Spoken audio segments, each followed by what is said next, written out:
জাতি হিসেবে আমাদের যে অবস্থান, একটু চমৎকার অবস্থান।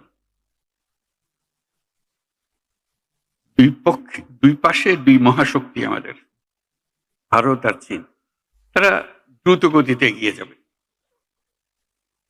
আমরা যেহেতু মাঝখানে আছি, আমাদেরকে ফেলে যেতে পারবেন, তাদের বাতাসে আমরা উঠতে থাকবো। আসসালামু আলাইকুম ভিউয়ার্স, কেমন আছেন? ডক্টর ইউনূস বাংলাদেশকে নিয়ে কিছু গুরুত্বপূর্ণ কথা বললো, বাট আপনি যদি পুরো ভিডিওটা না দেখলেন তাহলে কিচ্ছু বুঝতে পারবেন না। ডক্টর ইউনূস বাংলাদেশকে নিয়ে যে কথাগুলো বললো, যে আমরা উন্নত করব, উন্নত হবে, আমরা বাংলাদেশকে আরও এগিয়ে নিয়ে যাব, কিন্তু আশেপাশে যে দেশগুলো আছে তারা কি করতেছে? বাংলাদেশকে ডেবে দেওয়ার চিন্তা ভাবনা করতেছে। তো পুরো ভিডিওটা শুরু করার আগে ছোট্ট একটা অনুরোধ, বাট আপনি যদি আমার চ্যানেল নতুন হয়ে থাকেন অবশ্যই চ্যানেলটা সাবস্ক্রাইব করে দিয়ে যাবেন। চলুন যাই পুরো ভিডিওটা শুরু করি, তাহলে ইনশাল্লাহ বুঝতে পারবেন। জাতি হিসেবে আমাদের যে অবস্থান, একটু চমৎকার অবস্থান। দুই পাশে দুই মহাশক্তি আমাদের, ভারত আর চীন, তারা দ্রুত গতিতে এগিয়ে যাবে। আমরা যেহেতু মাঝখানে আছি, আমাদেরকে ফেলে যেতে পারবেন, তাদের বাতাসে আমরা উঠতে থাকবো।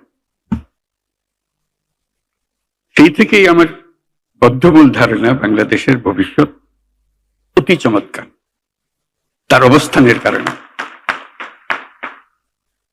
তখন দুই জায়ান্টের কথা বলেছিলাম, দুই মহাশক্তি। এখন আর দুই মহাশক্তির কথা বলি একই সঙ্গে, চার মহাশক্তি। আমাদের কি অপূর্ব সুযোগ! আমাদের সামনেই বিস্তীর্ণ মহাসাগর, আমাদের উপকূল ভূমি, সাগরের সঙ্গে আমাদের লাগোয়া উপকূল। এই একটা মস্ত বড় সুযোগ, পৃথিবীর দরজা আমাদের সামনে খোলা। আমরা একদিন ব্যবহার করতে জানিনি, এখন যে মুহূর্তে এটার ব্যবহার শুরু করব, আমাদের অর্থনীতিকে লোহার দড়ি দিয়ে বেঁধে রাখলে ওর বেঁধে রাখতে পারবে না।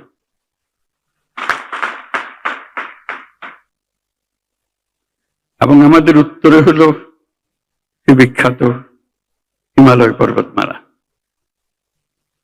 যেখানে জমে আছে আমাদের যাবতীয় শক্তি, হাইড্রো পাওয়ার। কত শক্তি দরকার বাংলাদেশের, এখানে সব জমা আছে, হারিয়ে যাচ্ছে না, শুধু নেবার অপেক্ষায়। শুধু প্রতিবেশী দেশের সঙ্গে একটা সম্পর্ক করা, যাতে করে আমরা এই 40 মাইল বা যে দূরত্বটুকু দুই দেশের মধ্যে আছে, নেপাল আর বাংলাদেশের মধ্যে, ওটুকু অতিক্রম করা। আর কিচ্ছু না। ওরা এক পায়ে খাড়া, নেপাল বারে বারে বলছে আমাদের এটা নিয়ে যাও, আমরা এক পায়ে খাড়া নেবার জন্য। মাঝখানে ওইটুকু পথ অতিক্রম করার সুযোগ আমাদের এখন দেওয়া হচ্ছে না। আশা করি তাদেরই কারণে, তাদের অর্থনৈতিক কারণে সেটা আমাদেরকে দেবে। এটা সবার মঙ্গলের জন্য, কারো একজনের উপকার একজনের অপকার, এরকম কিছু না। যদি আমরা সেই পথটা খুলে পাই, এখন সামান্য কিছু পেয়েছি, ওটাও কিছুই না, বড় আকারে যদি পাই, বাংলাদেশকে আটকে রাখার কোনো ক্ষমতা কারো নাই। আমরা মহা সৌভাগ্যবান এক জাতি, তার অবস্থানের কারণে। সেই জাতির দুঃখ কেন থাকবে আমি বুঝতে পারি না। এটা আমাদের কপালের দোষ, নাকি আমাদের চরিত্রের দোষ, না আমাদের চিন্তার দোষ? যদি হয়ে থাকে সেগুলো থেকে আমরা মুক্ত হই। আমরা তো তড়িৎ গতিতে এগিয়ে যেতে চাই। এটা একটা মহাশক্তিধর অর্থনীতি তৈরি হবে। আজকে কুমিরা থেকে টেকনাফ পর্যন্ত যে উপকূল ভূমি, সেখানে যদি কাতারে কাতারে সব নৌবন্দর স্থাপন হয়, মাতার বাড়ির গভীর সমুদ্র বন্দর পর্যন্ত যদি আমরা দুনিয়ার সব জাহাজকে আশ্রয় দিতে পারি, তাদের কাজ করার জন্য সুযোগ সুবিধা দিতে পারি, আমাদেরকে আটকাবে কে? এবং শুধু যে সমুদ্র বন্দর আমরা ব্যবহার করব, আমাদের মালামাল যাবে, তা তো না। আমাদের একটা নিজস্ব অর্থনৈতিক অঞ্চল আছে, সেই অঞ্চলটাকে আমরা এখনো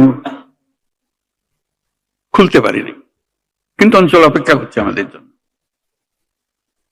আমাদের অঞ্চল হলো, উত্তরে হলো নেপাল আমাদের অঞ্চল। নেপালের সৌভাগ্য, তারা হিমালয় পর্বতের পাদদেশে আছে। দুর্ভাগ্য হলো সমুদ্রের দেখা তাদের হয় না। তাদের সমুদ্র দেখতে হলে আমাদের মাঝখান দিয়ে দেখতে হবে, আমাদের মাধ্যমে দেখতে হবে। সে পথ আমরা করে দিই, আমরা একসঙ্গে যৌথ অর্থনীতি গড়ে তুলি। তার সমুদ্রের অভাব, আমার পর্বতের অভাব, হাইড্রো, দুই অভাব একসঙ্গে পূরণ করে দুজনে।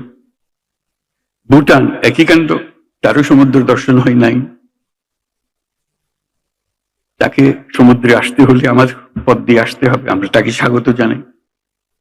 তেমনি ভারতের পূর্বাঞ্চল একই অবস্থা, নেপালের যে অবস্থা, ভুটানের যে অবস্থা, নেপাল ভারতের সেভেন সিস্টারের একই অবস্থা।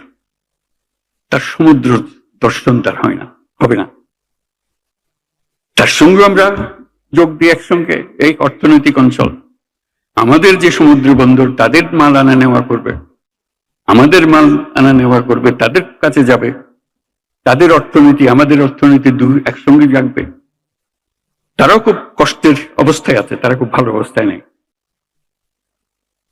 তারা এই সুযোগ পেলে তারাও আনন্দিত, তাদের ব্যবসা আমাদের ব্যবসা, রমরমা ব্যবসা হবে, একসঙ্গে ব্যবসা হবে। এগুলো বললাম এই জন্য, আমরা ভবিষ্যৎ সম্বন্ধে অনেকটা হতাশায় ভুগি। হতাশার তো কারণ নাই, এটা আনন্দের বিষয়। আমাদের যে অবস্থান, যে সুযোগ সুবিধা, শুধু সেগুলোকে আহরণ করা, কাজে লাগানো। প্রক্রিয়া শুরু হয়েছে, এই প্রক্রিয়াকে জোরদার করা, যাতে করে আমরা এই অর্থনৈতিক অঞ্চল গড়ে তুলতে পারি। মালামাল সোজা চলে যাবে নেপালে, সোজা চলে যাবে ভুটানে, সোজা চলে যাবে সেভেন সিস্টার্সে। তাদের মালামাল আমাদের মাঝখান দিয়ে, আমাদের ব্যবসা তাদের ওখানে যাবে, তাদের ব্যবসা আমাদের এখানে আসবে। সেটাই তো হলো অর্থনীতি।